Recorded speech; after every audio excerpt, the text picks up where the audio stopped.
Hi there, I'm Andrew. Welcome to Adventure Rider. Today we're looking at the Rev'it Continent pants. These are one of 4 in Rev'it's amazing Dirt series, which is designed for adventure riders who would be looking at enduro gear for the kind of pointy end of the adventure stuff they're doing, but really don't want to sacrifice when it comes to all the road going levels of safety that adventure gear has to have. Enduro gear doesn't, and therefore when you use it on the road, it's not going to have abrasion resistance or certainly not be CE approved to that effect. Here we have a AA CE approved pair of pants designed for basically everything you might want to do on an adventure bike, but they can go and do all the hardcore stuff as well. So that's what the Dirt series is all about, giving you the option to push boundaries and doing it brilliantly. So the 4 trousers in the collection, we have the Component H2O, which I've reviewed previously, which is a fully waterproof version essentially of what we have here in the Continent. And then we have the Continent Trouser, which is also AAC approved and also is an overboot trouser and still has an internal waterproof gaiter, which I'll talk more about in a bit, which is fantastic for preventing stuff getting into your boots.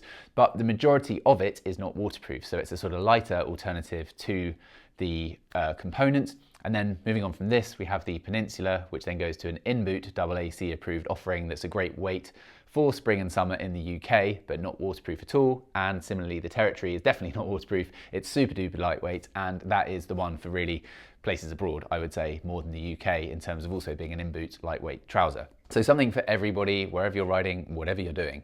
But the Continent H2O, it's this AA ripstop called Dura fabric throughout the majority of the outer, mixed with Rev'it's PWR stretch, which is something they use in a lot of their gear and gives you really great CE approval and comfort as well. So although these are a highly rated abrasion resistant garment, they don't feel restrictive, they don't feel heavyweight at all. So they give you the best of everything. You wouldn't notice a huge difference if you put on a pair of enduro trousers, but you're getting so much more protection here.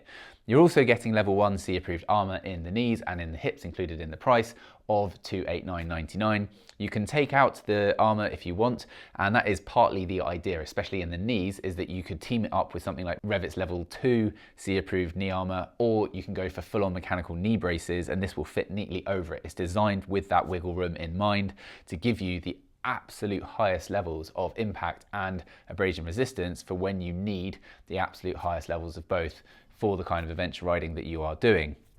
So ideal for things like rallies, things like riding the Tet, where you don't know what the weather's going to be like and you want gear that allows you to have an enduro-like experience, but with all the adventure-like protection. So it's a really great offering in my opinion.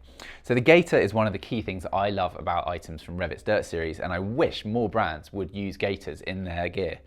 And this one, if we just sort of go down, let's just start with this. We have these 2 popper areas so you can kind of tailor it in depending on the thickness of the boot that it's going over. And these will go over really big chunky MX boots, yes, with no problem, specifically designed for that exact reason, to be nice and wide with adjustment accordingly.